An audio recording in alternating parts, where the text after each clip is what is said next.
तो यार आज की वीडियो बाकी वीडियो से अलग होने वाली है, क्योंकि इस वीडियो में मैं एक नई मांगा कवर करने वाला हूँ जो कि काफी ज्यादा ट्रेंड में चल रही है। ऑफिशियल मांगा प्लस वेबसाइट पे टॉप 10 मांगास में आ रही है और उस मांगा का नाम है सुबारू द इनविंसिबल, जो कि आई एम श्योर तुम लोगों को काफी ज्यादा पसंद आई है। So if you interested keep watching.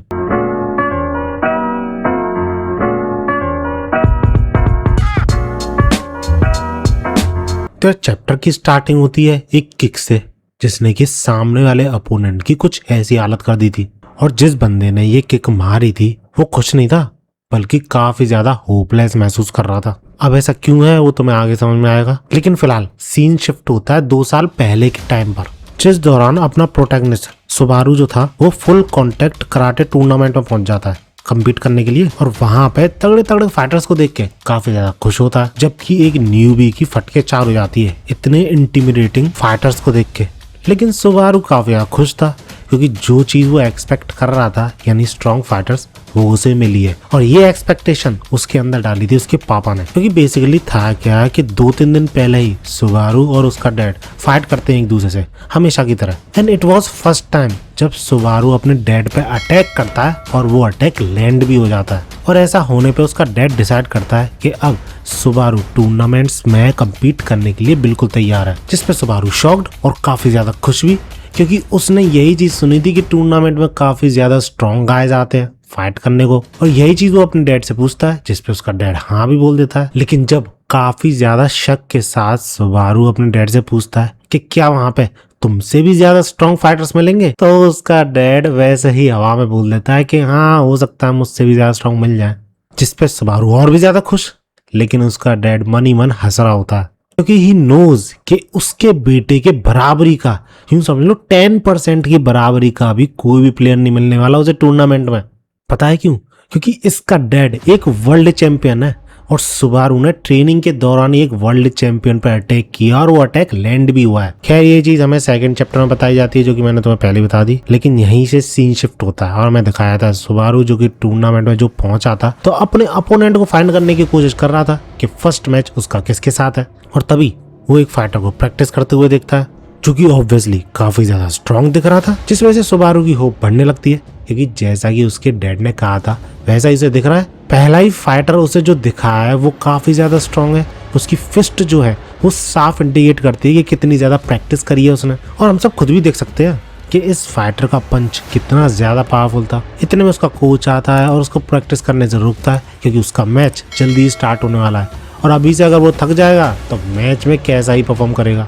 और इस पे ये बंदा जिसका की नाम हिडियो ओशिमा था अपने कोच से बोलता है कि अगर मैं मिड्स पे ही ऑल आउट नहीं जा पाऊंगा तो रियल मैच में कैसे अपने फुल पोटेंशियल के साथ खेल पाऊंगा, जिसपे उसका कोच मुस्कुराहट के साथ एग्री कर जाता है। और इसके तुरंत ही बाद कुछ फाइटर्स के थ्रू सुबारू को पता चलता है कि ये बंदा नॉर्मल फाइटर नहीं है, बल्कि पिछले 2 बार से इस टूर्नामेंट को जीतता हुआ आ रहा है। और उसका पहला अपोनेंट पता कौन है?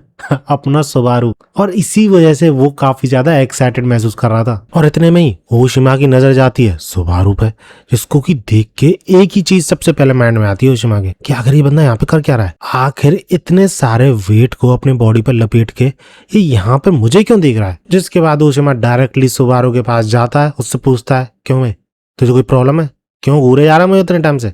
जिसपे सुबारू हक्का बक्का हो जाता है और तारीफ करने लग जाता है ओशिमा की कि तुमने मिड्स पे काफी पावरफुल पंचेस मारे। उनको देख के सिर्फ मैं इम्प्रेस हो गया था थोड़ा बहुत। जिसपे उसका कोच हंसने लग जाता है, क्योंकि ये ओशिमा का फैन समझ रहा था सुबारू को। और यही चीज सुन के ओशिमा ज्ञान पेलने लग जाता है कि मैं जब भी फाइट करता हूँ, फिर चाहे वो प्रैक्टिस हो या फिर रियल मैच, अपना ऑल इन देने की कोशिश करता हूँ। इस पे सुबारू सिर्फ एक चीज पूछता है, तो क्या इसका मतलब ये है कि तुमने जो पंचेस मारे वो तुम रियल मैच एज्यूम करके मार रहे थे। जिस पे ओशिमा चुप, और वो पूछता है सुबारू से कि तुम कहना क्या चाहते हो। और इसी चीज पे सुबारू फिर निराश होते हुए पूछता है क्या तुम्हें लगता है कि वो पंचेस रियल मैच में लैंड होंगे। जिस पे ओशिमा क्लियरली बोल देता है कि ये तो मुझे नहीं पता, बट हाँ वो पंचेस मैंने अपनी फुल स्ट्रेंथ फुल पावर के साथ मारे थे। जिसपे सुबारू फिर उससे पूछता है you were going all out. जो चीज सुन के ओशिमा का दिमाग तो खराब होता है, लेकिन वो अपने आप को काल मिली शांत कर। और जब ओशिमा के पूछने पे सुबारू अपना नाम बताता है तो इन दोनों की पता चल जाता है कि ये दोनों एक दूसरे के अपोनेंट होने वाले हैं पहले मैच में। और वैसे तो किसी को नहीं पता था कि सुबारू कहाँ से आया है, कौन है, बट ओशिमा का जो कोच था उसके मन में सिर्फ एक ही सवाल उठ रहा था कि सुबारू का जो सरनेम है कनागी ये नाम मैंने कहीं तो सुना है, और सुना होगा भी कैसे नहीं, बंदे का डैड वर्ल्ड चैंपियन तक पहुंच चुका है। खैर हमें इसके बाद ओशिमा दिखाया जाता है जो कि सुबारू से पूछता है कि अच्छा मैं तुम्हारा पहला अपोनेंट हूँ, तो स्पाई करने की कोशिश कर रहे थे मुझ पे, एम आई राइट? तो इस पे सुबारू कंप्लीटली डिसएग्री करता है कि नहीं मैं ऐसा बिल्कुल भी नहीं कर रहा था। लेकिन ओशिमा अभी भी शक की निगाहों से ही उसे देख रहा था और यही सोच रहा था क्या ये बंदा शेमलेस है या फिर प्योर इग्नोरेंट है, इसे पता ही नहीं है कि क्या कर रहा है। खैर इसके बाद ये दोनों हाथ मिलाते हैं, अपने अपने रास्ते चले जाते हैं, जिसके बाद कोच काफी ज्यादा पंप अप करने की कोशिश करता है ओशिमा को कि इस बार अगर तुम जीतते हो तो टॉप लीग में आने लग जाओगे जो टॉप फाइटर्स रह चुके हैं पास्ट के, क्योंकि 3 बार लगातार टूर्नामेंट को जीतना कोई छोटी बात नहीं है। और इसी के बाद इन दोनों के बीच में कुछ फालतू की बातें होती हैं जो कि टू बी ऑनेस्ट कोई भी काम की नहीं है। लेकिन इन दोनों की कन्वर्सेशन के एंड में कोच ओशिमा से ये बोलता है कि तुम्हारे पहले मैच में तुम उस बच्चे से फाइट करने वाले हो, तो थोड़ा बहुत अपनी पावर को कंट्रोल में रखना कि ज्यादा सीरियस डैमेज ना हो जाए उसे। लेकिन ओशिमा सीरियसली काफी ज्यादा गुस्से में कोच से बोलता है this is full contact karate, और इस फील्ड में होल्डिंग बैक जैसा वर्ल्ड होता ही नहीं है, either you go all in और यू लूज। जिस पर कोच बिल्कुल चुप।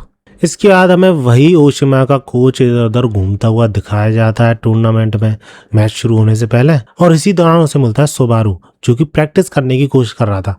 और क्योंकि सुबारू सिर्फ थोड़े बहुत पंचेस में ही थक जाता है, सांस फूलने लग जाती है उसकी, तो इसलिए कोच मुस्कुराने लग जाता है, उसे तरस आने लग जाता है सुबारू पे, क्योंकि वो पहले ही मैच में ओशिमा के साथ compete करने वाला है। और जब वो कोच वहां से चला जाता है और सुबारू की प्रैक्टिस खत्म हो जाती है, और भाई जितने वेट्स उसने अपने बॉडी पे लटका रखे थे ना, आई थिंक 50-60 किलो तो हो गई। और इस चीज में कितनी सच्चाई है तुम इसकी फिजिक देख के ही समझ सकते हो। इसका सीन शिफ्ट होता है और हमें सुबारू और उसके डैड का थोड़ा बहुत पास्ट दिखाया जाता है, जब उसका डैड उसे ट्रेन किया करता था। और उसी ट्रेनिंग के दौरान सुबारू के डैड ने उससे बोला था कि एक बार जब मैच खत्म हो जाता है तो फाइटर्स अपोनेंट्स नहीं होते बल्कि एक दोस्त की तरह होते हैं। वो एक दूसरे को एक्नॉलेज करते हैं, एक दूसरे की स्ट्रेंथ को एक्नॉलेज करते हैं, और कई बार तो वो इतना ज्यादा इम्प्रेस हो जाते हैं कि एक दूसरे को हग भी कर लेते हैं।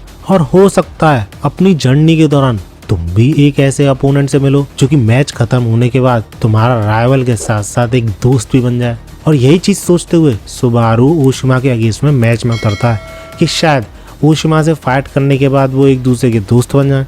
और मैच शुरू होने से पहले तुम इन दोनों के एक्सप्रेशन देख के ही समझ सकते हो कि एक दूसरे के लिए इन दोनों की क्या इमेज है।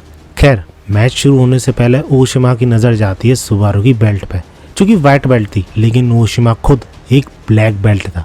तो यहीं पे बहुत बड़ा स्ट्रेंथ डिफरेंस शो हो जाता है कि कौन कितना ज्यादा स्ट्रॉन्ग है। लेकिन स्टिल ओशिमा अभी भी कंफ्यूज था कि इतनी बड़ी बड़ी बातें क्यों कर रहा था वो वहां पे। तब मेरे ऑल आउट पंच को कम समझ रहा था, आखिर चक्कर क्या है। लेकिन तभी वो डिसाइड करता है कि नहीं, बेल्ट से कोई भी फर्क नहीं पड़ता। इसी के साथ इन दोनों का मैच शुरू होने वाला होता है और ओशिमा डिसाइड करता है कि वो अब उस बच्चे पे ध्यान नहीं देगा, सिर्फ अपने सामने एक अपोनेंट को देखेगा और खुद पे फोकस करेगा। और जब ये दोनों फाइटिंग स्टैंस लेते हैं तो ओशिमा रियलाइज करता है कि सुबारू तो एक साउथपो है, यानी जो जनरली स्टैंस लिया जाता है उसके उल्टे पोजीशन से फाइट करता है, जिसका मतलब उसका लेफ्ट साइड वाइड ओपन है और उस पे वो आसानी से अटैक कर सकता है by his strong right high kick. और क्योंकि ओशिमा सीधे पैर से अटैक करने वाला था, इसलिए पूरा कॉन्फिडेंट था कि अगर ब्लॉक करने की भी कोशिश करेगा ना ये बच्चा, तो भी कोई फर्क नहीं पड़ेगा क्योंकि उसका जबड़ा टूटने वाला है। एंड वहीं दूसरी तरफ सुबारू क्यूट मोड से सीरियस मोड में चला जाता है, और जब ये फाइट शुरू होती है तो पलक झपकते ही सुबारू ओशिमा का जबड़ा उड़ा देता है, जबकि ओशिमा कितना ज्यादा लंबा था सुबारू से हमने देखा ही था। और इंटरेस्टिंग चीज पता क्या थी सुबारू ने अपनी फुल पावर का यूज किया ही नहीं था, ये उसकी एक नॉर्मल किक थी, जिस वजह से सुबारू खुद कॉन्फिडेंट था कि ओशिमा फिर से खड़ा होगा, क्योंकि उसने फुल पावर का तो यूज किया ही नहीं है। लेकिन सरप्राइजिंगली इस टूर्नामेंट का 2 बार चैंपियन रहने वाला फाइटर सिर्फ सुबारू की एक नॉर्मल किक से धराशायी हो जाता है और हार जाता है। और इसके बाद ओशिमा के कोच को समझ में आता है कि उसके सामने कोई नॉर्मल फाइटर नहीं, एक प्रोडिजी खड़ा है, जो कि अपने पहले ही टूर्नामेंट की पहले ही फाइट में 15 साल से ट्रेन कर रहे फाइटर को हरा देता है सिर्फ एक किक से। That's it. मैच खत्म होता है, कोच सुबारू के पीछे लगता है कि तुम मेरी एकेडमी ज्वाइन कर लो, जिस पे सुबारू मना कर देता है और वहां से भाग लेता है। और सुबारू के इस डिसीजन में काफी ज्यादा फ्रस्ट्रेट महसूस करता है ओशिमा का कोच कि आखिर कैसे मैं इस बंदे को अपने डोजो में ज्वाइन करूं। जिसके बाद सीन शिफ्ट होता है और हमें दिखाया था ओशिमा, जो कि ऑलरेडी काफी ज्यादा डिप्रेस्ड था। और जब सुबारू उससे पूछने जाता है कि क्या तुम मेरे दोस्त बनोगे, अच्छी फाइट थी तुम्हारी, वो तो मैं सिर्फ लक्की था इसलिए तुम हार गए, मैं जीत गया। तो इस पे ओशिमा पता है क्या बोलता है, मैं कराटे छोड़ रहा हूँ। जिसपे पहले तो सुबारू काफी शौक होता है, फिर दुखी होता है, फिर काफी ज्यादा गुस्सा आती है उसे, लेकिन अपने आप को कंट्रोल में लाता है ये सोचकर कि शायद ये उसका राइवल था ही नहीं, आगे फ्यूचर में उसे और कोई मिलेगा। लेकिन ऐसे ही सोचते सोचते बंदे के 2 साल निकल जाते हैं और उसके एक्सप्रेशन देख के ही तुम समझ सकते हो कि उसे अपना राइवल मिला है कि नहीं।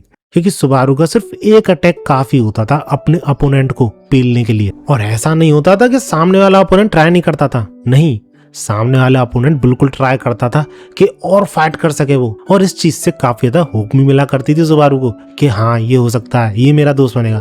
बट एक अटैक के बाद कोई टिक ही नहीं पाता था। और ऐसे ही करते करते अलग अलग टूर्नामेंट्स में पार्ट लेते हुए सुबारू का ट्रॉफी कलेक्शन कुछ ऐसा दिखने लगा था, जिसमें कि 12 कंसेक्यूटिव चैंपियनशिप्स वो जीता था और 3 बार ऑल जापान टाइटल को भी जीत चुका था।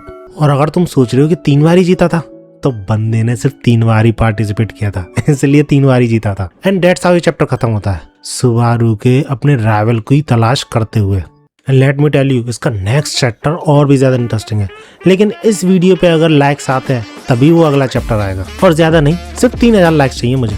बाकी ऐसी वीडियोस के लिए मेरे चैनल को सब्सक्राइब कर लेना। मिलते हैं अगली वीडियो में, और